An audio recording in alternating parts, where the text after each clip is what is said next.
The One and Only Ivan. We are starting on page 75, and when we last read, we found out that Ruby has come to join them at the big top, and she is a baby elephant. Old news. When Julia comes, she sits by Stella's domain and watches the new baby. She barely talks to me. Stella doesn't talk to me either. She's too busy muzzling Ruby. She is cute, little Ruby, with her ears flapping like palm leaves, but I am handsome and strong. Bob trots a circle around my belly before settling down in just the right spot. "Give it up, Ivan," he says. "You're old news." Julia gets out a piece of paper and a pencil. I can see that she is drawing Ruby. I move to the corner of my domain to pout. Bob grumbles. He doesn't like it when I disrupt his naps, because remember, he naps on top of Ivan's belly. "Will she be okay?" I ask. Stella doesn't answer my question. The circus trainers chained her to the floor, Ivan. All 4 feet, 23 hours a day. I puzzle over why this would be a good idea. I always try to give humans the benefit of the doubt. "Why would they do that?" I finally ask. "To break her spirit," Stella says, "so she could learn to balance on a pedestal, so she could stand on her hind legs, so a dog could jump on her back while she walked in mindless circles." I hear her tired voice and think of all the tricks Stella has learned. Introductions. Oh, sorry about that. When I awake the next morning, I see a little trunk poking out between the bars of Stella's domain. "Hello," says a small, clear voice. "I'm Ruby." She waves her trunk. "Hello," I say. "I'm Ivan." "Are you a monkey?" Ruby asks. "Certainly not." Bob's ears perk up, although his eyes stay closed. "He's a gorilla," he says, "and I am a dog of uncertain heritage." "Why did the dog climb your tummy?" Ruby asks. "Because it's there," Bob murmurs. "Is Stella awake?" I ask. "Aunt Stella's asleep," Ruby says. "Her foot is hurting, I think."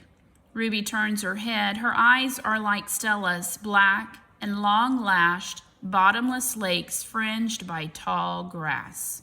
That's good writing. "When is breakfast?" she asks.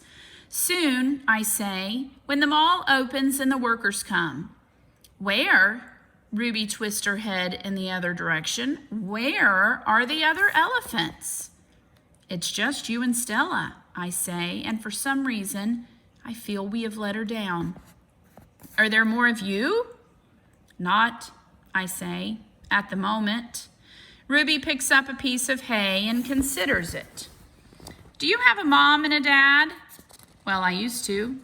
"Everyone has parents," Bob explains. "It's unavoidable." "Before the circus, I used to live with my mom and my aunts and my sisters and my cousins," Ruby says. She drops the hay, picks it up, twirls it. "They're dead."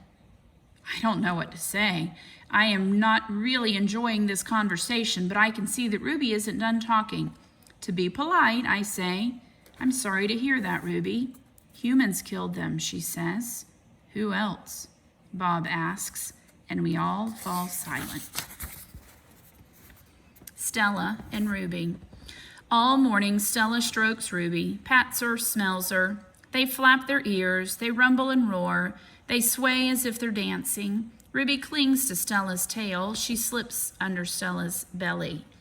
Sometimes they just lean into each other, their trunks twirled together like jungle vines. Stella looks so happy.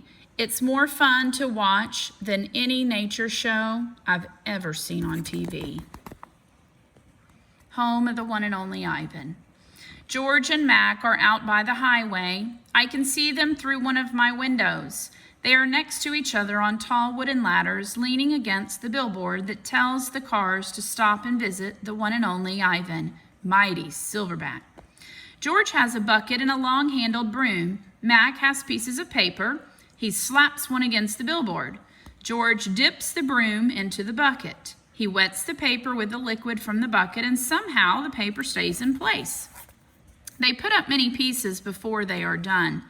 When they climb down from the ladders, I see they've added a picture of a little elephant to the billboard.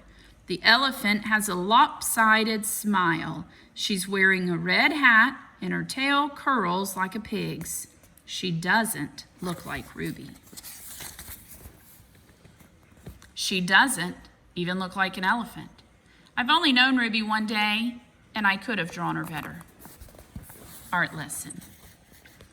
Ruby asks a lot of questions. She says, Ivan, why is your tummy so big? And have you ever seen a green giraffe? And can you get me one of those pink clouds that the humans are eating?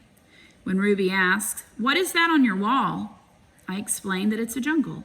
She says the flowers have no scent, and the waterfall has no water, and the trees have no roots. I am aware of that, I say. It's art, a picture made with paint. Do you know how to make art? Ruby asks. Yes, I do, I say, and I puff my chest just a little. I've always been an artist. I love drawing. Why do you love it? Ruby asks. I pause. I've never talked to anyone about this before. When I'm drawing a picture, I feel quiet inside. Ruby frowns. Quiet is boring. Not always. Ruby scratches the back of her neck with her trunk. What do you draw anyway? Bananas mostly. Things in my domain. My drawings sell at the gift store for $25 a piece with a frame. What's a frame? Ruby asks. What's $1? What's a gift store? I close my eyes. I'm a little sleepy, Ruby. Have you ever driven a truck? Ruby asks. I don't answer. Ivan, Ruby asks, can Bob fly? A memory flashes past, surprising me.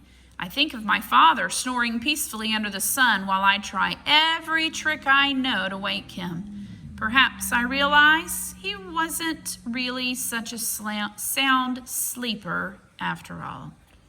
It's kind of funny. So he's thinking he finally had a memory of him when he was younger, probably trying to wake up his dad, and his dad pretending he's asleep. And that's what Ivan's doing now. Treat. How's that foot, old girl? George asks Stella. Stella pokes her trunk between the bars. She inspects George's right shirt pocket for the treat he brings her every night without fail. George doesn't always bring me treats. Stella's his favorite, but I don't mind. She's my favorite too. Stella sees that George's pocket is empty. She gives George a frustrated nudge with her trunk, and Julia giggles. Stella moves to George's left pocket and discovers a carrot. Nimbly, she removes it. Mac walks past. Toilet's plugged up in the men's bathroom, he says. Big mess. I'll take care of it, George sighs. Mac turns to leave. Before you go, Mac, George says, you might want to take a look at Stella's foot. I think it's infected again. Darned thing never does heal up right. Mac rubs his eyes. I'll keep an eye on it. Money's tight, though. Can't be calling the vet every time she sneezes. George strokes Stella's trunk. She inspects his pockets one more time, just in case. Sorry, girl, George says as he watches Mac walk away. Elephant jokes. Ivan, Bob? I blink. The dawn sky is a smudge of gray, flecked with pink, like a picture drawn with 2 crayons. I can just make out Ruby in the shadows, waving hello with her trunk. Are you awake, Ruby?